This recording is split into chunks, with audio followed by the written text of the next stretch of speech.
लगता है 100 करोड़ की डील हो रही है माइनिंग बिजनेसमैनों से। अब वो ईडी सीबीआई आए, इसकी जांच करे। भाई ईडी सीबीआई बहुत घूम रही है, गली गली घूम रही है, सुबह 4 बजे आती है, 6 बजे आती है। अब वो ईडी सीबीआई कहाँ आके कैसे जांच करेगी, इसका जवाब जो है मुख्यमंत्री को देना चाहिए और सरकार को भी देना चाहिए। जैसे अभी क्या किया जा रहा है, कल ही बताया गया हमारे जो प्रत्याशी उनके द्वारा कि हमारे जो कार्यकर्ता फील्ड में निकले थे उनको रोक के जो है उनको डराने का प्रयास किया गया। यहाँ शायद कौन सी पार्टी प्रत्याशी है वो उसके हैं भाजपा के प्रत्याशी ने उनके प्रत्याशी लोगों ने डराने का काम किया, उनको धमकाने का काम किया। ये डर भय से हम भीम आर्मी के लोग कभी डरे नहीं, उन्होंने मुकाबला किया। और मैं फिर कह रहा हूँ, मैंने प्रशासन शासन और इलेक्शन कमीशन से भी मांग की है कि अगर लोकतंत्र में भारतीय जनता पार्टी इतना डर रही है तो फिर चुनाव कराने क्या मतलब है। चंद्रशेखर जी को कितनी उम्मीद है, कितनी सीट ला सकते हैं इस बार? देखो, मैं फिर कहता हूँ, भविष्यवाणी करने का मैंने छतरपुर वालों को दे रखा है। मैं भविष्यवाणी नहीं करता, मैं तो जो है छतरपुर में बागेश्वर जी की बात हाँ, वही भविष्यवाणियाँ वही करते हैं।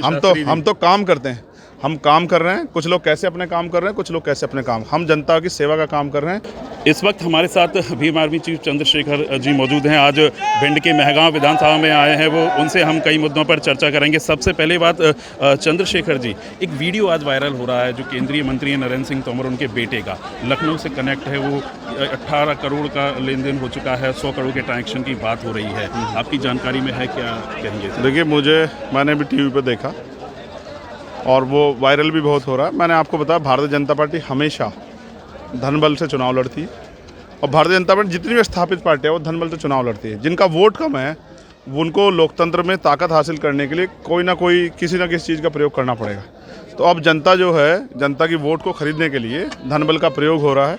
लोग गरीब हैं, आर्थिक रूप से कमज़ोर हैं, उनको पैसा दे के या पैसा चुनाव में लगा के उनकी वोट को अपने खेमे में करके और इसको राजतंत्र जैसा लोकतंत्र को बनाने का काम किया जाए। बाबा साहब अम्बेडकर के खिलाफ थे। बाबा साहब ने कहा था संविधान सभा में अपने आखिरी भाषण में कि आज हम विरोधाभास की ज़िंदगी कदम रख रहे हैं। लोकतंत्र, राजनीतिक लोकतंत्र जब तक सामाजिक लोकतंत्र में नहीं बदलेगा, जब तक लोकतंत्र के प्रति जनता का विश्वास नहीं बढ़ेगा। ऐसी लूट खसोट से, ऐसी खरीदारी से कैसे जनता का विश्वास बढ़ेगा?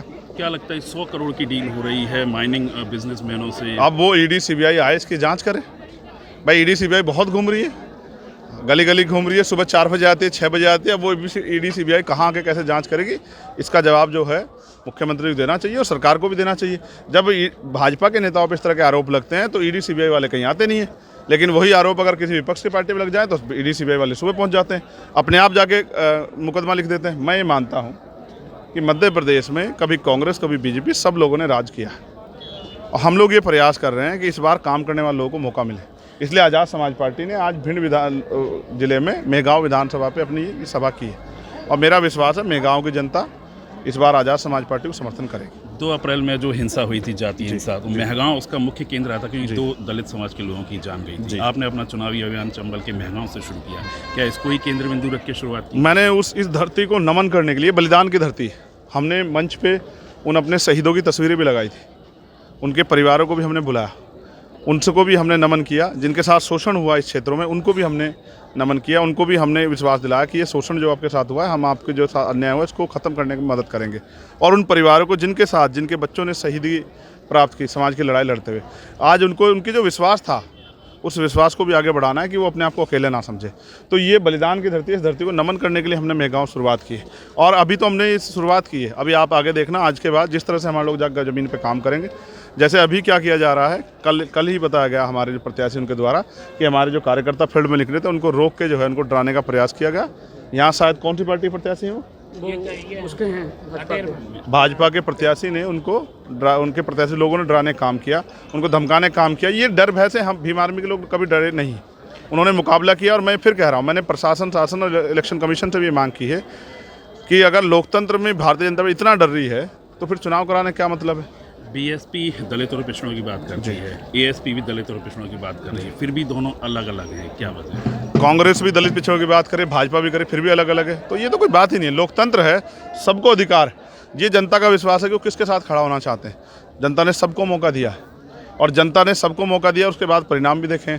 कुछ लोग ऐसे हैं जो सिर्फ चुनाव लड़ने आते हैं और कुछ लोग ऐसे हैं जो पिछले 5 साल से इस मध्य प्रदेश की मट्टी को छान के और हर अन्याय अत्याचार के खिलाफ लड़ रहे हैं और अपने लोगों को जागरूक कर रहे हैं। 12 फरवरी को भोपाल में जो 4 से 5 लाख लोग इकट्ठा हुए थे, वो आज़ाद समाज पार्टी भीम आर्मी के समर्थन में इकट्ठा हुए थे। उस चिंगारी, उस आवाज़ के साथ इकट्ठा हुए थे जिसमें वो बदलाव चाहते हैं।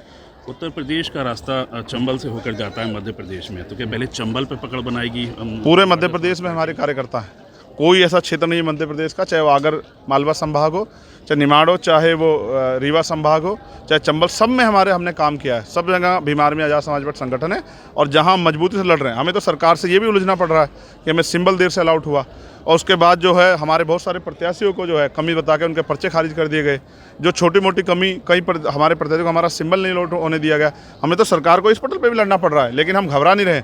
हमें विश्वास है इस बार हमारे लोग, ना भाजपा ना कांग्रेस, वो आज़ाद समाज पार्टी को वोट करके आज़ाद समाज पार्टी को ताकत देंगे, क्योंकि लोकतंत्र में अगर वो आज़ाद समाज पार्टी को ताकत दे तो चंद्रशेखर आज़ाद के हाथ मजबूत होते हैं। एक आखिरी और अगर सवाल, चंद्रशेखर आज़ाद के हाथ मजबूत होते हैं तो आम आदमी के हाथ मजबूत होते हैं, कमजोर वर्गों के हाथ मजबूत होते हैं। चंद्रशेखर जी को कितनी उम्मीद है, कितनी सीट ला सकते हैं इस बार मध्य? देखो, मैं फिर कहता हूँ, भविष्यवाणी करने का मैंने छतरपुर वालों को दे रखा है। मैं भविष्यवाणी नहीं करता, मैं तो जो है छतरपुर में बागेश्वर जी की बात कर हाँ, वही भविष्यवाणियाँ वही करते हैं। हम तो काम करते हैं, हम काम कर रहे हैं। कुछ लोग कैसे अपने काम कर रहे हैं, कुछ लोग कैसे अपने काम, हम जनता की सेवा का काम कर रहे हैं, जनता के बीच में लड़ाई लड़ रहे हैं। और ये जनता ही लोकतंत्र में बड़ी, चाहे अब ये लोकतंत्र है, राजा महाराजा पे भी की वोट की भी इतनी कीमत है जितनी आम गरीब किसान के वोट की कीमत है। और राजा महाराजा आप देखना, जो कभी राजा महाराजा खुद को मानते थे, आज वो भी लोगों के पैर पकड़ते फिरेंगे कि साहब हमें वोट दे दो। ये लोकतंत्र है, बाबा साहब अम्बेडकर का लोकतंत्र। इसमें तो हर व्यक्ति स्वाभिमान, सम्मान और ताकतवर से मजबूत है।